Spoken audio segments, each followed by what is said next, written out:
Hi friends, இன்றைக்கி மீன் குழம்பு எப்படி வைக்கிறதுன்னு பார்க்கலாம். இது மீன் குழம்புக்கு, இது மீன் ஃப்ரைக்கு.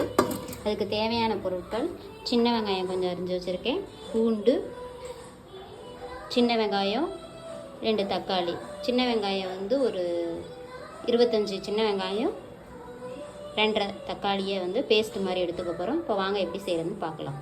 இப்போ வானலில் எண்ணெய் சுத்தமான வீட்டில் ஆட்டின நல்லெண்ணெயை ஊற்றி வச்சாச்சு. இப்போ தாளிக்கிறதுக்கு கருவடம் வீட்டிலையே செஞ்சது, இந்த கருவடத்தை இது கூட கொஞ்சம் வெந்தயம் சேர்த்து போட வேண்டியது தான். இப்போ தாளிக்கிறதுக்கு வெந்தயமும் கருவடமும் எடுத்து வச்சுருக்கோம். இப்போ எண்ணெய் நல்லா காஞ்சிருச்சு, இப்போ போட வேண்டியது தான்.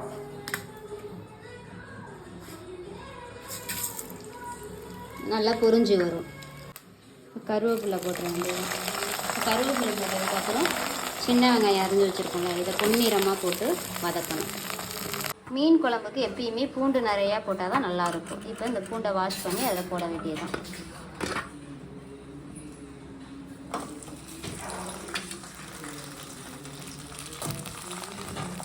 வெங்காயத்தையும் தக்காளியும் இப்படி 1-2 அடித்து வச்சுக்கணும்.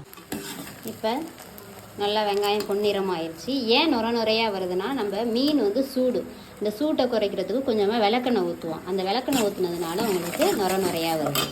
இப்போ வதங்கிருச்சு. இப்போ இந்த வெங்காயம் தக்காளி பேஸ்ட்டை அதில் போட்டு பச்சை வாசனை போகிற அளவுக்கு வதக்கணும். இப்போ நல்லா வெங்காயம், பூண்டு, தக்காளி எல்லாம் நல்லா வதங்கிருச்சு. இந்த கேப்பில் நம்ம அரிசி களைஞ்ச தண்ணியை வச்சு மீன் குழம்பு வைக்கும்போது சுவையாக இருக்கும். அதில் இருக்கிற அந்த சத்து நமக்கு கிடைக்கும். இப்போ புளியை கரைச்சி வச்சாச்சு. இந்த மிக்ஸி ஜாரை கழுவி அந்த தண்ணியை ஊற்றியாச்சு.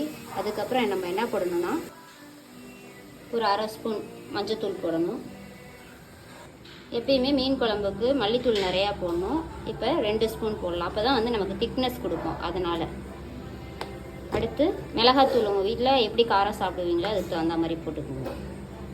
கலந்து நல்லா மிக்ஸ் பண்ணிக்கணும். நான் வந்து மீன் குழம்புக்கு தேங்காய் ஊற்ற மாட்டேன், தேங்காய் ஊற்றாமே வைப்பேன். திக்னஸ்க்காக ஒரு ஸ்பூன் கார்ன்ஃப்ளவர் மாவு எடுத்து கொஞ்சோண்டு தண்ணி ஆட் பண்ணி மிக்ஸ் பண்ணி பண்ணியாச்சு. இப்போ கரைச்சி வச்சுருக்க புளி தண்ணியில் ஊற்றிட வேண்டியதான். வதக்கி வச்சுருக்க பொருளோட நம்ம கலக்கி வச்சுருக்க புளி தண்ணி, மிளகாத்தூள், மல்லித்தூள் ஊற்றி கொதிக்க வைக்கணும். உங்கள் வீட்டில் கல் உப்பு போடுங்க. குழம்புக்கலாம் தேவைக்கேற்ப உப்பு போட்டுக்கணும். மூடி போட்டு மூடி வச்சிடணும். குழம்பை சீக்கிரம் வந்து பாயில் ஆகி கொதிச்சு வரும். இப்போ மீன் குழம்பு நல்லா கொதிச்சு கொஞ்சம் திக்காயிருச்சு. இந்த பதத்தில் பச்சை வாசனை எல்லாமே போயிடுச்சு. இப்போ என்ன பண்ணியிருக்கோன்னா, கல்லாமணி மாங்காய் அரிஞ்சு போட்டிருக்கோம். மீன் குழம்புக்கு எப்பயுமே மாங்காய் போடும்போது அதனுடைய டேஸ்ட்டு வேறு லெவலில் இருக்கும். இப்போ இதை போட்டு இதை ஒரு கொதிக்க விட்டுருவோம். அதுக்கப்புறம் நம்ம மீனை போட்டு இறக்கிடலாம். இப்போ மீன் நல்லா கொதிக்குது. இப்போ இந்த மீன் எடுத்து முழுசாக போட போகிறோம். முழுசாக போட்டு சாப்பிடும்போது இன்னும் அதனுடைய டேஸ்ட்டே. இந்த மீன் பேர் வந்து ஜிலேபி. இது முழுசாக இது மாதிரி சின்னதாக வாங்கி சமைச்சு பாருங்கள், டேஸ்ட்டாக இருக்கும்.